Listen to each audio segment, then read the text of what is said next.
was founded after 9/11 because they recognized that some people did something and that all of us were starting to lose access to our civil liberties. I'm in a town where we have a lot of people who are refugees who have come, some from Somalia, some from Bosnia. I've never heard one of them say that America's a terrible place or be unappreciative of our country. Most of them are thankful. I've met people who have come here from behind the Iron Curtain that got away from communism. They're some of the best Americans we have because they really appreciate how great our country is. And then I hear Representative Omar say, "Oh, America's a terrible place. I'd love to be justice, and there's no justice here." And it's like, well, she came here and we fed her, we clothed her, she got welfare, she got school, she got health care, and then lo and behold, she has the honor of actually winning a seat in Congress, and she says we're a terrible country. I think that's about as ungrateful as you can get. And so while I'm not saying we forcibly send her anywhere, I'm willing to contribute to buy her a ticket to go visit Somalia. And I think she could look and maybe learn a little bit about the disaster that is Somalia, that has no capitalism, has no God-given rights guaranteed in a constitution, and has about 7 different tribes that have been fighting each other for the last 40 years. And then maybe after she's visited Somalia for a while, she might come back and appreciate America more. Georgia seek recognition. America is a terrible place. Those are the words that came out of Representative Ilhan Omar's mouth. Now, how can someone who fled a war-torn country, found safety and opportunity in the United States, and then became a member of Congress say that about the country that gave them everything? It's frustrating, it's shocking, and it's downright ungrateful.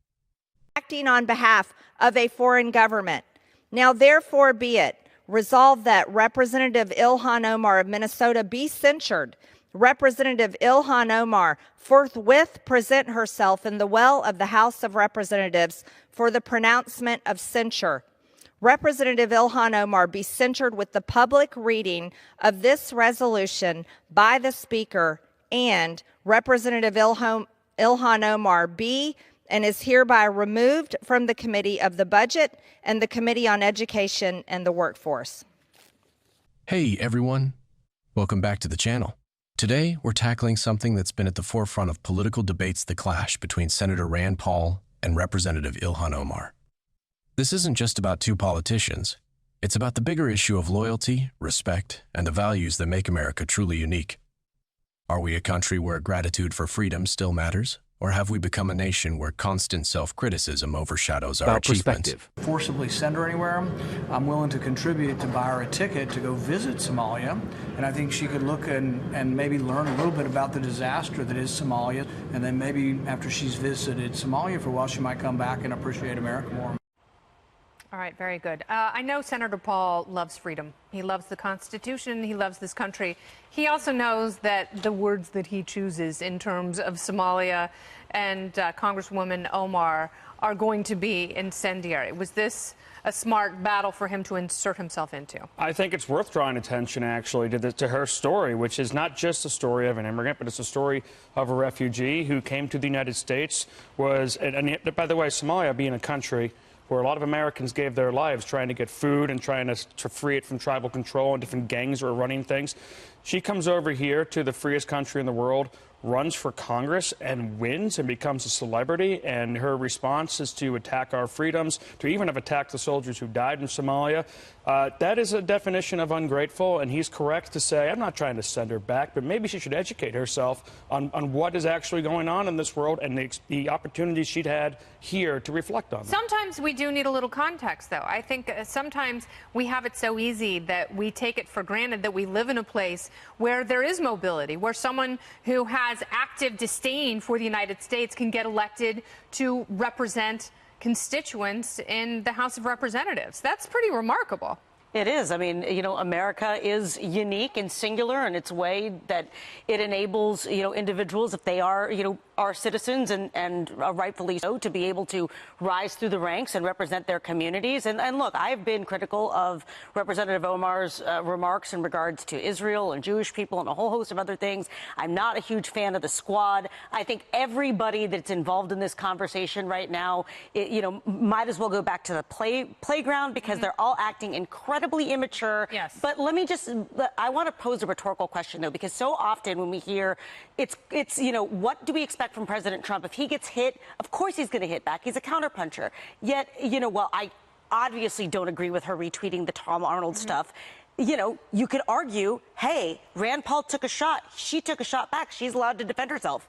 Yeah, but he's saying go get some context so you can appreciate freedom coming from a place that is lawless and brutal and unimaginable. What she is celebrating is the fact that he was feloniously I am not agreeing and with almost either. gravely injured. It's terrible. I mean, And what happened to Rand Paul? you have to realize there is a difference here between words that might be offensive and violent action. Absolutely. You have to realize there's a difference. Absolutely. A simple question as we kind of try to This is more of a rhetorical thing than there was actual words. Sometimes rhetorical questions deserve answers. I see the lawmakers kind of trying to out-nasty one another. Does he think she doesn't remember what it was like? Because I guarantee you she does. That's a good point. And exactly. I don't know where we're going here. Lisa? Well, I will say two things that I find interesting. If you look at Representative Omar and you look at Rashida Tlaib, they both have tweets in 2012 and 2015 saying, let's deport certain people, right? And particularly Tlaib talking about President Trump. So I find that interesting. Not a ton of coverage about those tweets that exist there either.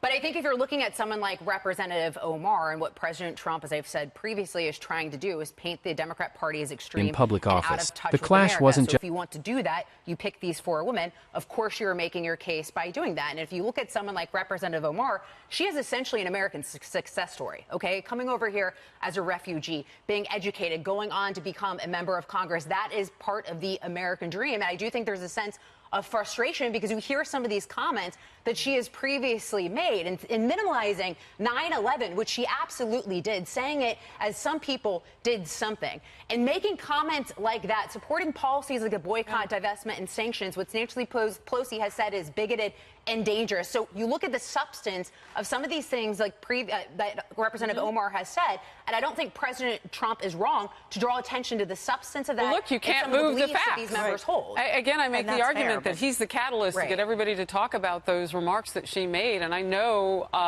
the director of the JCRC for Dakotas and Minnesota sat down with her some time ago, Steve Honigs. It's been reported well that he's had those conversations with her too, Representative Omar, trying to bring forward. My question is, we get back to the old send her back to which you think she came from when you say to go to Somalia, and I'm telling you that woman probably... How old was she? I'm sure she remembers, but what lessons has she learned? She has made it. Of course, but here's and I know how people will contrast it. They will say, and there are people who have said, President Trump should go visit Baltimore. He should go visit Baltimore. He should talk to the citizens, and he should see what's really happening. He seems to know more about it. Should elected... Before we dive in, make sure you subscribe to the channel, like this video, and leave your thoughts in the comments below. I want to hear where you stand on this. Let's get into it. First off, Senator Rand Paul makes a powerful point here.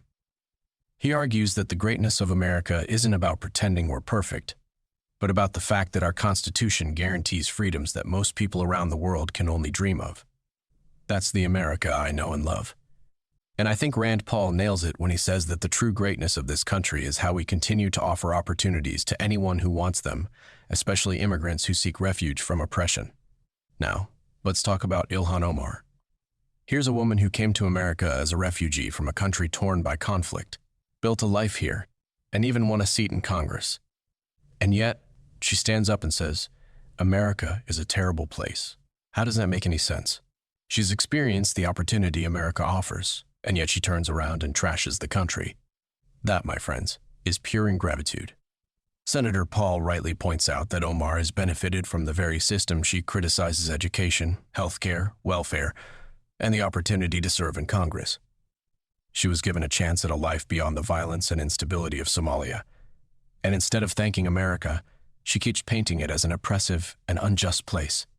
Is that the kind of gratitude we want to see from our leaders? And let's talk about gratitude for a second. How many of us know immigrants who've come to this country and said, America is a terrible place? I'm willing to bet most of them have a deep appreciation for the freedoms they've been granted here. In fact, many of the refugees I've met from Somalia, Bosnia, Eastern Europe, they don't complain about America. They celebrate it. They understand how rare it is to live in a country where you can be anything you want to be, despite your background. But Omar despite all she's been given, can't seem to recognize that. She continues to tear down the country that allowed her to rise to a place of influence.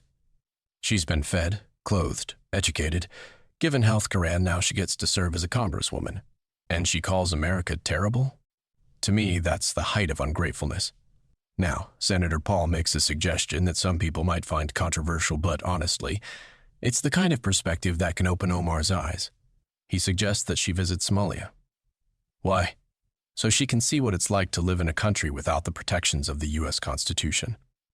Somalia has been ravaged by civil war, tribal conflict, and the absence of any stable government for decades. They have no capitalist economy, no constitutional rights, and certainly no rule of law to protect the people. Omar left that behind. She fled to America, and now she criticizes the very country that gave her freedom. I don't know about you, but if I fled a country in turmoil and found safety and opportunity elsewhere, I'd be eternally grateful not speaking out against it. And don't get me wrong, I'm all for addressing America's flaws. We've got problems, and I've said it before. There's always room for improvement. But constantly painting America as a terrible place while benefiting from everything it offers is wrong. And if you ask me, it's time for Omar to show some respect. Now, I know that some of you watching might be thinking, but she's allowed to criticize America. She has the right to free speech. Absolutely. But free speech doesn't mean you get to disrespect the country that gave you everything. There's a difference between criticism and ungratefulness. Criticism is about constructive dialogue about fixing problems and making things better. But when you outright disrespect the very foundation of the country that made all your success possible, that's a different issue. Let's be clear, this isn't about attacking Ilhan Omar personally. This is about the worldview she's presenting. America isn't perfect, and there's no denying that. But America is a country where you can come from nothing and achieve greatness if you work for it. That's the freedom we're talking about. And to say that America is terrible is to dismiss the opportunities millions of immigrants have fought for, sacrificed for, and bled for to come here and build a better life. So, here's what I'm asking from all of you watching. Think about the refugees, the ones who fled war and came to America for a chance at something better. Think about their gratitude. Think about their stories. How many of them have criticized America in the same way Ilhan Omar has? I'm willing to bet that none of them do, but Ilhan Omar does. And frankly, that's the issue here. She's received everything from America: opportunity, security, freedom, and now she's using her platform to undermine it. That's not patriotism. That's not the American spirit. Let's call it what it is. Ilhan Omar isn't just criticizing policies. She's criticizing the core values that make America what it is, and that's what we cannot allow to slide. We can't let her, or anyone else, take this country for granted. Drop your thoughts in the comments. Below, do you think it's time Ilhan Omar shows more respect for America? Or do you agree with her criticism? Let's talk about it. All right, that's all I've got for today, folks. Don't forget to like, subscribe, and share this video if you believe in what America stands for. If you want to see more content like this, make sure to hit the bell icon so you don't miss any future uploads. See you in the next one.